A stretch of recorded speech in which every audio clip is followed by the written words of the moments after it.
Halo sobat barbar pecinta militer garis keras.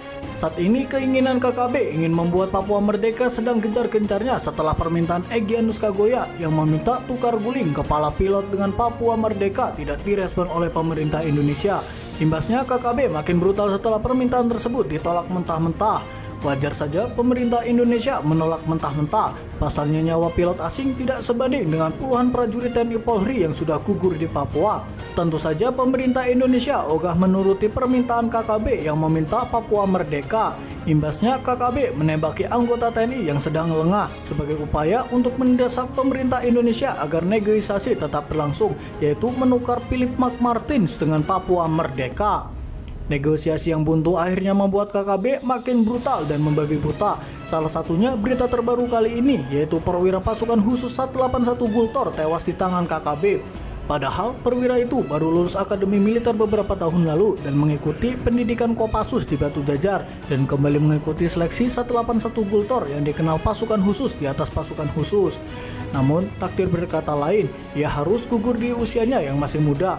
Diketahui prajurit Kopassus itu bernama Ledda Afiandi Rahmat Katamasya Putra, seorang perwira Kopassus yang memiliki kemampuan anti teror dan menjadi komandan peleton saat Satgas di Papua. Korban yang gugur di Papua pun akhirnya tiba di rumah duka pada Rabu 31 Mei 2023 pukul setengah 7 waktu Indonesia bagian Barat.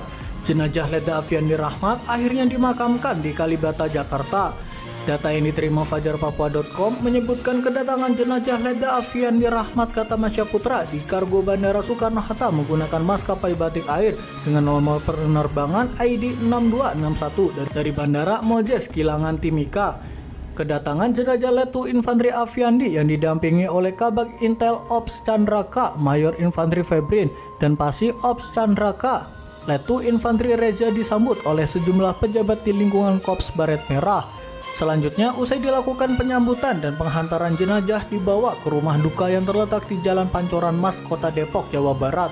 Setelah itu, pada Kamis 1 Juni 2023, pukul 10 waktu Indonesia bagian Barat atau pukul 12 waktu Indonesia bagian Timur, jenazah diberangkatkan dari rumah duka menuju tempat makam pahlawan nasional utama, Kalibata, Jakarta Selatan. Dalam persemayaman dan pemakaman almarhum akan dihadiri oleh Danjen Kopassus Majen TNI Dedi Suryadi yang akan menjadi irup pada upacara pemakaman.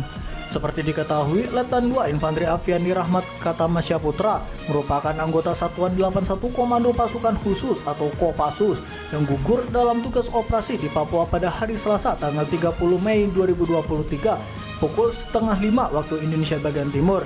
Diketahui Ledda Infantri Afiandi berusia 26 tahun dan memiliki riwayat pengabdian yang sangat membanggakan dan dianugerahi tanda jasa Setia Lencana Kesatria Yuda sebagai penghargaan atas pengabdiannya yang luar biasa dalam menjaga keamanan dan integritas wilayah negara. Bagaimana tanggapan kalian dengan tambahnya perwira Kopassus yang gugur di Papua?